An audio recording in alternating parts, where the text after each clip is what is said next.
लेने में जो जानकारी है कि एक दवाई को बनने में वर्षों बरस लग जाते हैं, वो दवाई 4 महीने 6 महीने में बना करके सभी देश दुनिया के लोगों को लगाते हैं।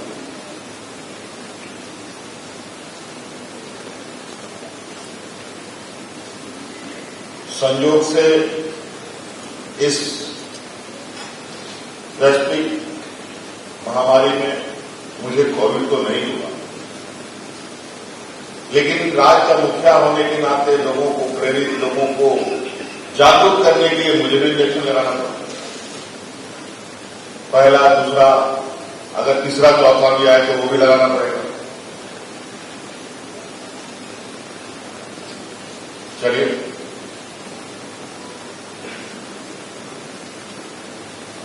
कोरोना है क्या, इसको समझते समझते कोरोना भी अपना मैदान छोड़ करके निकलता गया। आज अदा कदा कहीं छोटा बहुत छिटपुट घटनाएं सुनने को मिलती होंगी। तो इस तरीके की चुनौती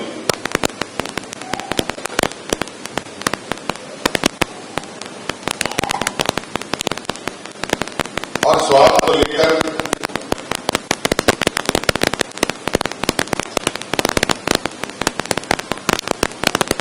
मैं थोड़ा सा, मेरी जो सोच होती है उस सोच में स्वास्थ्य अमीर के लिए, गरीब के लिए, हर वर्ग के लिए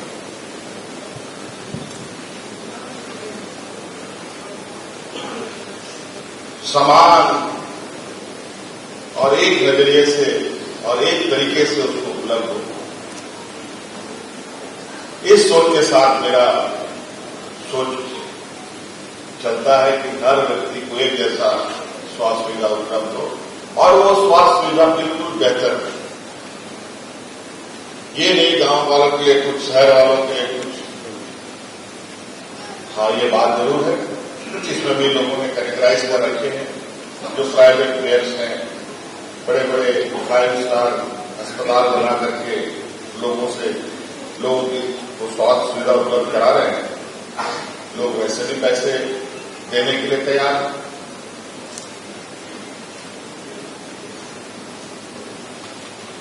लेकिन सरकार इस तरीके से नहीं सोच सकती। सरकार सबको एक बराबर नजर से देखना सरकार का कर्तव्य है।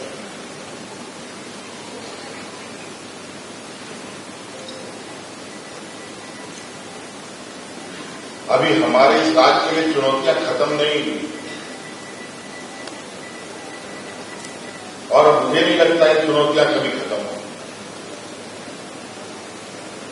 इसमें एक ही चीज की आवश्यकता है, सजगता, जागरूकता और संवेदनशीलता।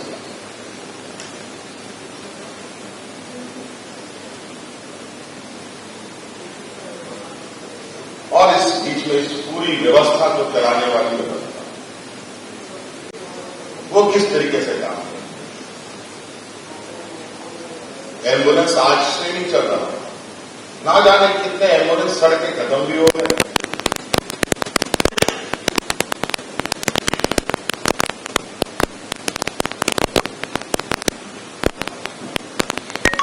हल्का हल्का धुंधला धुंधला मुझे याद है,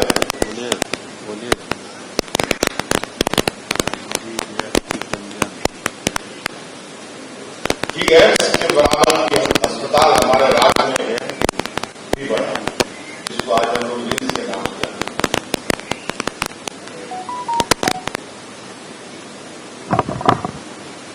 आज तो हम अपने स्वदेशीय व्यवस्था को भी हम साथ करते हुए चलते हैं।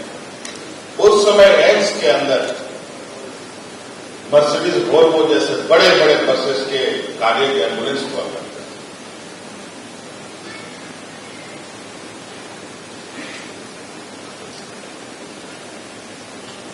लेकिन तकनीक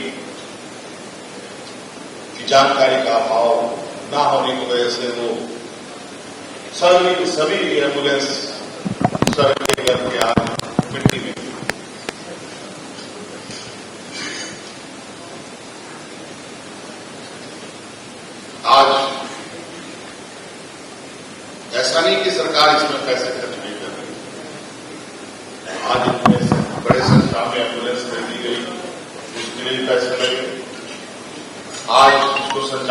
करने के लिए भी सरकार खर्च करेगी। स्वास्थ्य सुविधा बहाल करने के लिए डॉक्टरों की नियुक्ति हो रही है, उनको भी सरकार तनख्वाह देगी। और सरकार इतनी बड़ी बड़ी प्रयास कर रही है, घर घर में गाड़ी जाएगी, डॉक्टर उसमें जाएगा और पूरा गाड़ी स्वास्थ्य सुविधा से लैस होगा और ग्रामीणों का इलाज होगा।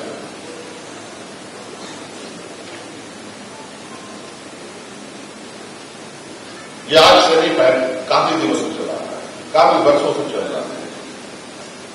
और आपको पता है झारखंड हमारा देश का सबसे पिछड़े राज्यों में से एक। हमारा अधिकतर लोग ग्रामीण क्षेत्रों में बसते हैं, किसान हैं, मजदूर हैं। मेरी आंखों देखी व्यवस्था घटनाएं हैं जो मैंने देखा है कि जब तक वो एम्बुलेंस और डॉक्टर गांव में जाएगा, तब तक गांव का किसान मजदूर अपना घर छोड़कर के खेत में होगा या मजदूरी कर रहा होगा।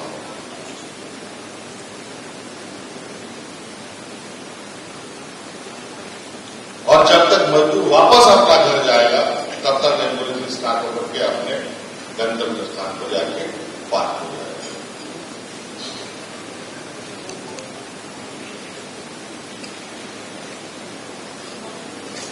तो कहां हमने मिला?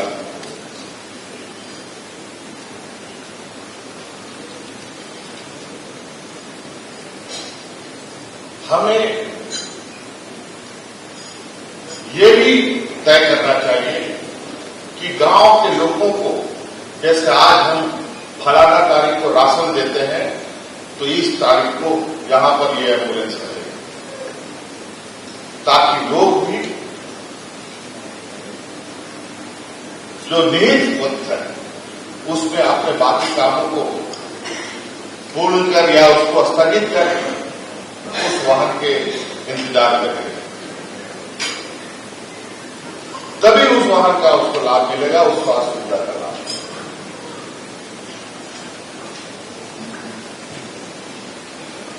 नहीं तो जब तक गांव खाली है, वाहन जाकर के वहां पेड़ के नीचे लग गया, घड़ी बजा, घंटी बजा, वापस खड़े आए, तो कोई फायदा नहीं होगा उससे।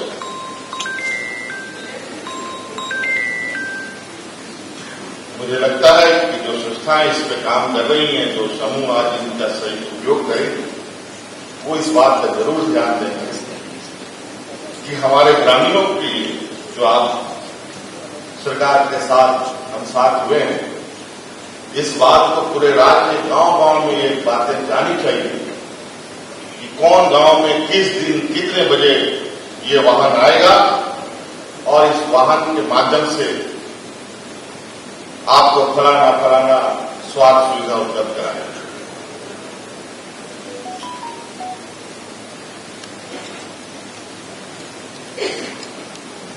आज के दिन में भी गांव में टीबी के लोग की संख्या आपको कई मिल जाएगी, जबकि सरकार उसके लिए मुफ्त दवा, बल्कि उसको स्वास्थ्य होने के लिए आर्थिक सहयोग और साथ साथ में भोजन अलग से जो पौष्टिक आहार है वो भी उपलब्ध कराती है। लेकिन अभी भी इससे ग्रसित लोग आपको मिल जाएंगे।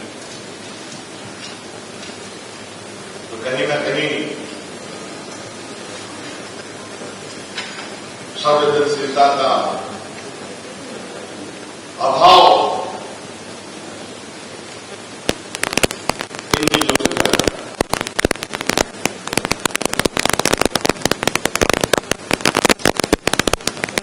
हमारे अस्पतालों में कई दवाइयां एक्सपायर हो जाती और एक्सपायर होगा भी। लोगों को जरूरत के समय अगर दवा ना मिले तो स्वाभाविक रूप से वो दवाई एक्सपायरी होना है। हम भी अगर बीमार पड़ते हैं, अगर हमको बुखार है, बुखार का हम 10 टैबलेट का एक पत्ता खरीदते हैं, पता चला 3 टैबलेट में मेरी बुखार उतर गई तो बाकी दवा भी खाना हम कुछ छोड़ देते, तो स्वाभाविक है कि वो कुछ दिनों के बाद एक्सपायरी हो जाए। तो जरूरत कब मरीज को है, व्यक्ति को है, उसको विधि ने मिनट 5-10 मिनट के अंदर उसको दवा मिल जाए। और यही परिकल्पना को सोचकर हम लोगों ने पंचायत स्तर पर अभी दवा दुकान खोलने का निर्णय लिया है।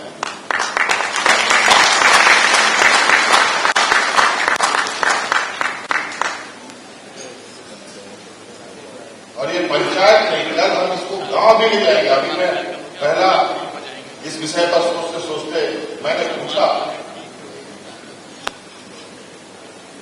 हमारे एसीएस रैंक के लिए वरिष्ठ पदाधिकारी दिल्ली में है,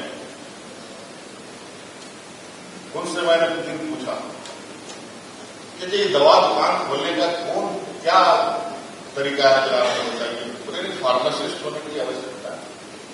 आप बोले ये कानून कब का है?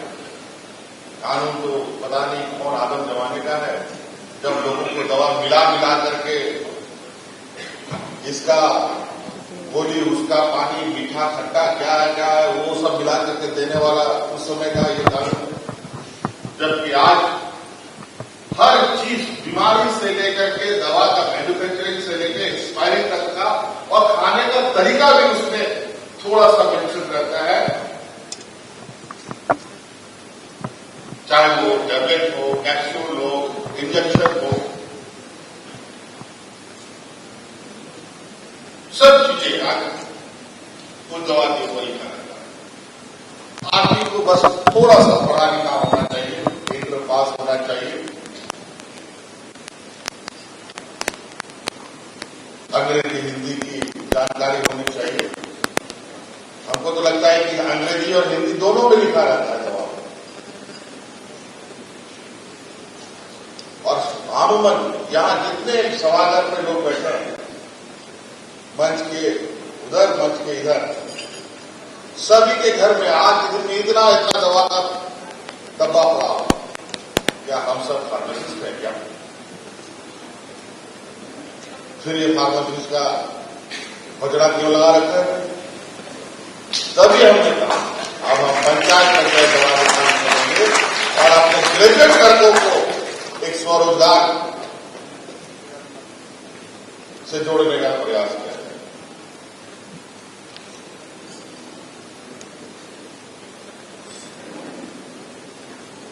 बहुत सारी चुनौतियां हैं इस विषय पर। अगर हम अभी बातें बोले तो बहुत बातें निकलेंगी। हम लोगों ने तो हर प्रयास कोशिश की। हम लोग किसी जगह पर ये नहीं स्वास्थ्य के क्षेत्र में लेकर शांत हो जाते कि नहीं अब सब अच्छा है, बिल्कुल नहीं। इसीलिए आप लोग देखते होंगे कि स्वास्थ्य को लेकर प्राइवेट हॉस्पिटल हो या सरकारी अस्पताल हो, सबसे पहले लिखा रहता है 24x7 हेल्थ केयर सर्विस। 24 घंटा आपके लिए। नहीं तो बाकी के राशन दुकान में क्यों नहीं लिखा रहता है 24 घंटे खुला रहता है? क्यों गाड़ी के शोरूम में नहीं खुला रहता है? कपड़े का दुकान में क्यों नहीं लिखा रहता है? ये इतनी महत्वपूर्ण चीज है, इसमें आदमी सो नहीं सकता। इसलिए संवेदनशीलता के साथ निरंतर सोचने की आवश्यकता है। और वर्तमान स्थिति पर यह देश का पहला राज्य होगा जहां इस राज्य के आम नागरिकों के लिए सस्ते दर में एयर एम्बुलेंस भी उपलब्ध करा रही है, जो आज के दिन में जगह जगह पर लोगों को। और इसमें ऐसा नहीं है कि आम लोग जो पैसे दे रहे हैं वो लोग सरकार के लिए हर व्यक्ति बराबर है। अगर बीपीएल परिवार का भी ऐसा व्यक्ति होगा जिसका इलाज इस राज्य में संभव नहीं है, तो उसको भी उस एयर एम्बुलेंस से मुफ्त पहुंचा करके इलाज करा के लाएगी। ये भी सरकार है।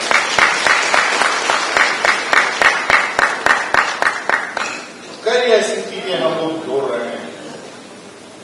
अभी मैंने पूछा सचिव महोदय को कि हमने कहा है कि यहां पर एक और हम अपना मेडिकल कॉलेज स्टार्ट करेंगे राज्य में, उसको क्या आवेदन से तुरंत यहां पर डीसी साहब को बुलाया गया, तो पहले से ही तो निर्देश दिया गया था और जगह भी चिन्हित हो गई। और आप जिस तरीके से रिम्स हमारा मेडिकल कॉलेज जो कभी मुझे लगता है कि 600-700-800 लोगों के लिए 2000 लोगों के लिए बनी थी, आज 15,000 लोगों की सेवा कर रहा है। बेचारा आज इतना थक सा गया है कि उसको कभी कभी रिपेयर मेंटेनेंस में भी ले जाना बड़ा कठिन हो जाता है। तो आज उस चीज को एक ध्यान में रखते हुए इस एक बेहतर और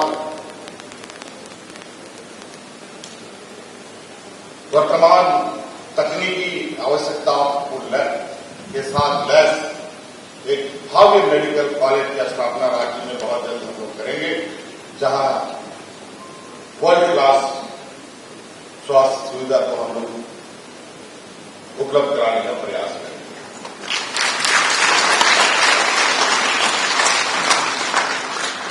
आज देश के अंदर हर साल लगभग 15-16 लाख इंजीनियर हर साल पैदा होते हैं, जो इंजीनियर बनते हैं। और डॉक्टरों के क्षेत्र में 70,000, 80,000, 90,000 हर साल डॉक्टर बनते हैं। जब तक इन डॉक्टरों का उत्पादन नहीं बढ़ेगा, देश के अंदर स्वास्थ्य सुविधा को लेकर निश्चित हो जाना बेमानी।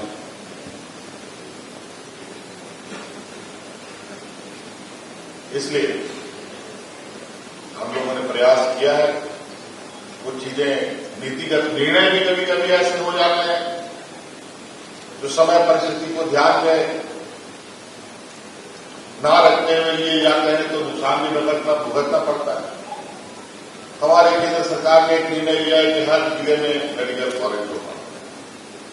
लेकिन बहुत दुर्भाग्य है कि आज सुदूर जो हमारा जिला है, हमारा वैसे भी झारखंड का जो भौगोलिक बनावट है, ज्योग्राफिकल कंडीशन है, वो काफी उतार चढ़ाव वाला है, जहां पर लोग शहरों के जो रांची, जमशेदपुर, धनबाद जैसे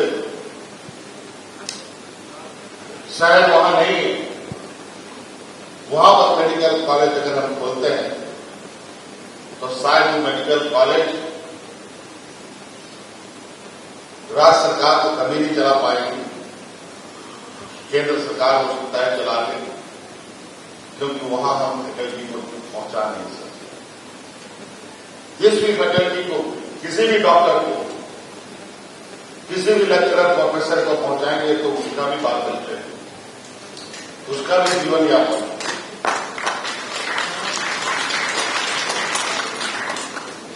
कैसे जाएगा।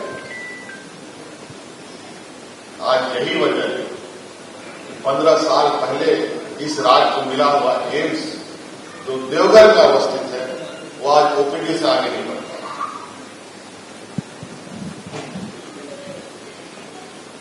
तो ये स्वायत्ता राज्य सरकार को देना चाहिए केंद्र सरकार से कि आप राज्य के अंदर बेहतर स्वास्थ्य सुविधा उपलब्ध कराएं। तो उसके लिए राज्य सरकार ज्यादा बेहतर आकलन कर सकता है, बता सकता है कि कहां मेडिकल कॉलेज होना चाहिए, कहां नहीं होना चाहिए, किस तरीके से इसका संचालन होना चाहिए। लेकिन सारी चीजें थोप दी जाती है ऊपर से। वो बन के फिर खंडर होने में वक्त नहीं लग गया। कुछ दिनों के बाद मेडिकल काउंसिल तुरंत रेड अलर्ट जारी कर देता है कि आपके पास ये प्रोफेसर नहीं है, वो लैब नहीं है, ये ऑपरेशन ये काम नहीं करता है, तो अगला आपका जो मेडिकल स्टूडेंट की सीटें हैं वो हम घटा देंगे। एक बार घटेगा, 2 बार घटेगा, तीसरे बार पूरा खत्म। तो कैसे हम उसको संचालन करें? तो ऐसे कई चीजें हैं, इसका भी कोई ना कोई रास्ता हम लोग ढूंढने का प्रयास करेंगे। और यही वजह है कि रांची के अंदर जिस तरीके से हमारे स्वास्थ्य सुविधा को लेकर लोड बढ़ रहा है, हम लोग और प्राइवेट संस्थानों के साथ मिलकर स्वास्थ्य सुविधा उपलब्ध कराने का नए आयाम जोड़ने के लिए तो हम लोग तेजी से आगे बढ़ ही रहे हैं। साथ साथ में इस उम्मीद के साथ नहीं कि फलना मेडिकल ग्रुप यहां आएगा तो वो बेहतर कर देगा स्वास्थ्य सुविधा, ये मेडिकल ग्रुप आएगा तो उसको हमने इतना मदद किया, ये जमीन दिया, वो जमीन दिया, इतना का इकरारनामा किया, एमओयू हो गया तो हमारा सब ठीक हो जाएगा। हम उस भरोसे के साथ नहीं चलते। इसीलिए हमने ये निर्णय लिया है कि इस शहर के अंदर एक और सरकारी मेडिकल कॉलेज होगी जहां अल्टरनेटिव व्यवस्था के साथ हम उनको मजबूती के साथ खड़ा करें।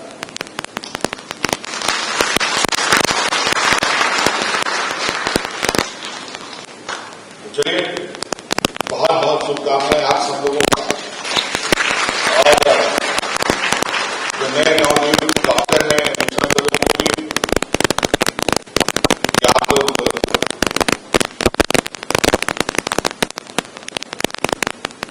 सरकार की नीति में आप गए, लेकिन इसमें बहुत मैं बिल्कुल थोड़ा सा स्ट्रेट फॉरवर्ड काम करने में विश्वास रखता हूं, एक पॉजिटिव माइंड के साथ चलने का प्रयास करता हूं।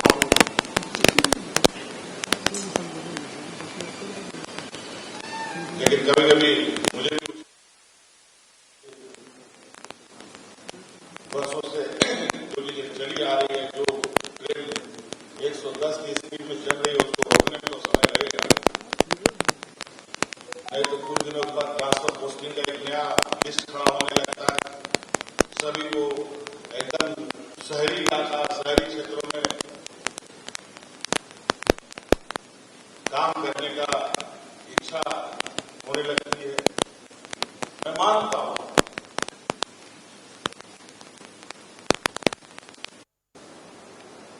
ये मानव जीवन का स्वभाव है, लेकिन इस चुनौती को कौन करेगा? अगर मैं डॉक्टर होता तो मैं जरूर विभाग से ये कहता कि इस राज्य का कौन सा ऐसा कोना है जहां डॉक्टर नहीं जाना चाहता है, वहां मेरा नहीं।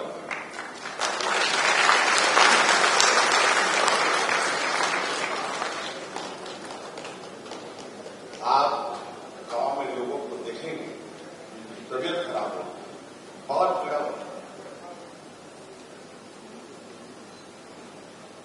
लेकिन चलिए, अब आप लोग के जिम्मे हम लोगों ने जिम्मा सौंपा है, इसी आशा उम्मीद के साथ कि आप सरकार को एकदम बिल्कुल निराश नहीं करेंगे और जो जिम्मेवारी मिली है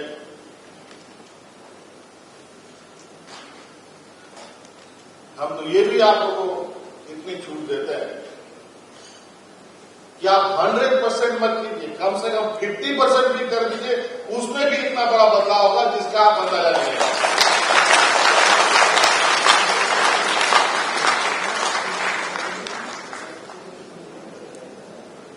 जो जिम्मेवारी का 50% भी हम लगा दें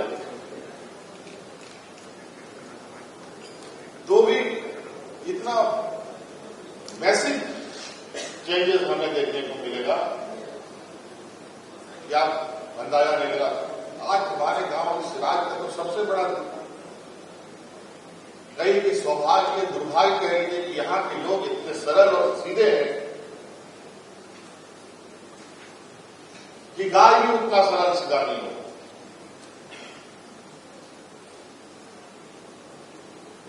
लेकिन यहाँ के लोगों के साथ हम लोग थोड़ा जागती करते हैं। जब ये खबर उठ के आती है कि फलाना गांव से खाट पर मरीज को लाया गया,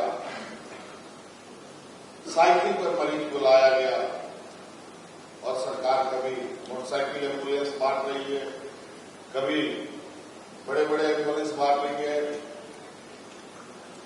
फुल लोडेड एम्बुलेंस चला रही है।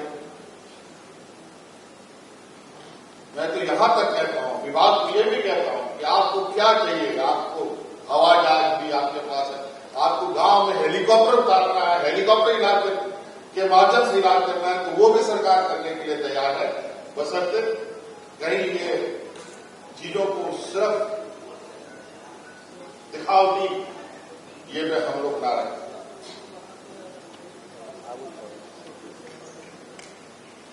इसीलिए हमने कहा कि कुछ चीजों को ऐसा यहाँ बनाया और ऐसी व्यवस्था हम लोग तैयार कर रहे हैं। आप इंतजार करें, निश्चित रूप से जिस तरीके से यहां से लोग भेलोर और मद्रास में इलाज कराने के लिए अलग अलग अस्पतालों में जाते हैं, मैं उस योजनाबद्ध तरीके से काम कर रहा हूं कि आने वाला समय में दूसरे राज्यों से लोग झारखंड में आकर के इलाज कराएंगे।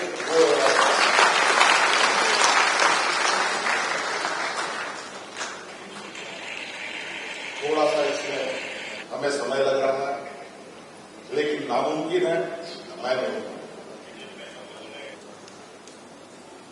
आप लोग देखेंगे जरूर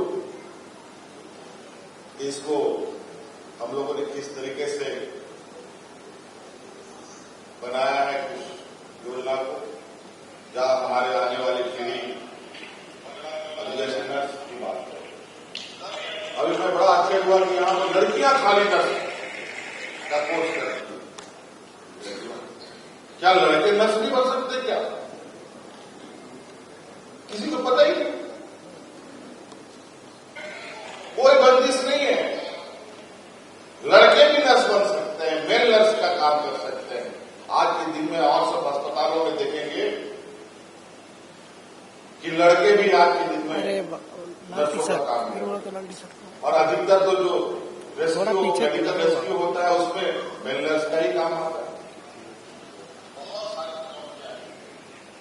तो यहां जितने भी डॉक्टर और इस सब जुड़े हैं, कम से कम आप अपने इर्द गिर्द में भी, आसपास लोगों में भी जो नौजवान हैं,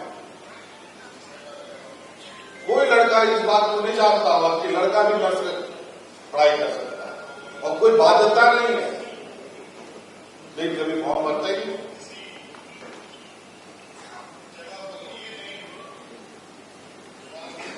हमें इस पर भी लोगों को